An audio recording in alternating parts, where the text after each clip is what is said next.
مومن چرواہا۔ صدر اسلام کے زمانے کی بات ہے کہ حجاج بیت اللہ کا ایک قافلہ حج کی غرض سے مکہ کی طرف جا رہا تھا۔ افراد قافلے میں عبداللہ بن عمر بھی شامل تھے۔ راستے میں ان کی غذا ختم ہو گئی۔ اہل قافلے کو بھوک لگی۔ انہوں نے ادھر ادھر دیکھا تو انہیں ایک ریوڑ دکھائی دیا۔ عبداللہ بن عمر چند افراد کو ساتھ لے کر وہاں گئے۔ انہوں نے چرواہے سے کہا، ہماری خوراک ختم ہو گئی ہے، تم چند بکریاں ہمارے ہاتھوں فروخت کر دو۔ چرواہے نے جواب دیا، حجاج کرام، یہ بکریاں میری ملکیت نہیں ہیں اور میں مالک کی اجازت کے بغیر ایسا نہیں کر سکتا۔ عبداللہ عمر نے کہا، تم اپنی منہ مانگی قیمت پر کچھ بکریاں ہمارے حوالے کر دو، اس کے مالک کو اس کا پتہ نہیں چلے گا، اور اگر بالغرض اسے معلوم ہو بھی جائے تو اس سے کہنا کہ بھیڑیے نے ریوڑ پر حملہ کیا اور اس نے چند بکریاں مار ڈالی تھی۔ چرواہے نے کہا، اگر ہم فرض بھی کر لیں کہ ریوڑ کے مالک کو اس کا علم نہ ہوگا تو کیا اللہ کو میری اس خیانت کا علم نہیں ہوگا؟ میرا یہ فعل مالک کی نگاہوں سے مخفی رہ جائے گا، لیکن یہ میرا فعل اللہ کی نگاہ سے کبھی چھپا نہیں رہے گا۔ یہ سچ ہے، ان بکریوں کا مالک موجود نہیں ہے تو کیا ہمارا پروردگار بھی موجود نہیں ہے، اور کیا وہ ہمارے اعمال کو نہیں دیکھ رہا؟ افراد قافلے نے جب چرواہے کا یہ جواب سنا تو انہیں بے حد تعجب ہوا۔ چرواہا اس شخص کا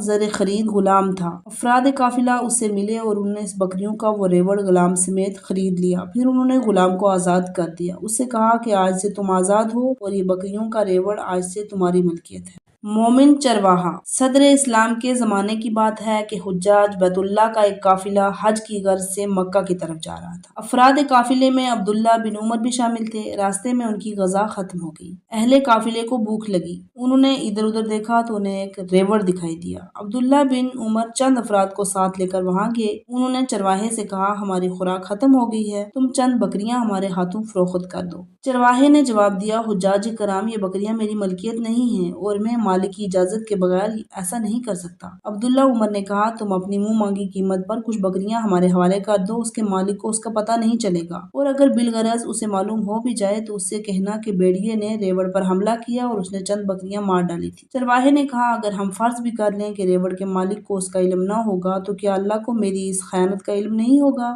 میرا یہ فعل مالک کی نگاہوں سے مخفی رہ جائے گا، لیکن یہ میرا فعل اللہ کی نگاہ سے کبھی چھپا نہیں رہے گا۔ یہ سچ ہے، ان بکریوں کا مالک موجود نہیں ہے تو کیا ہمارا پروردگار بھی موجود نہیں ہے، اور کیا وہ ہمارے اعمال کو نہیں دیکھ رہا؟ افراد قافلے نے جب چرواہے کا یہ جواب سنا تو انہیں بے حد تعجب ہوا۔ چرواہا اس شخص کا زر خرید غلام تھا۔ افراد قافلہ اس سے ملے اور انہوں نے اس بکریوں کا وہ ریوڑ غلام سمیت خرید لیا۔ پھر انہوں نے غلام کو آزاد کر دیا۔ اس سے کہا کہ آج سے تم آزاد ہو اور یہ بکریوں کا ریوڑ آج سے تمہاری ملکیت ہے۔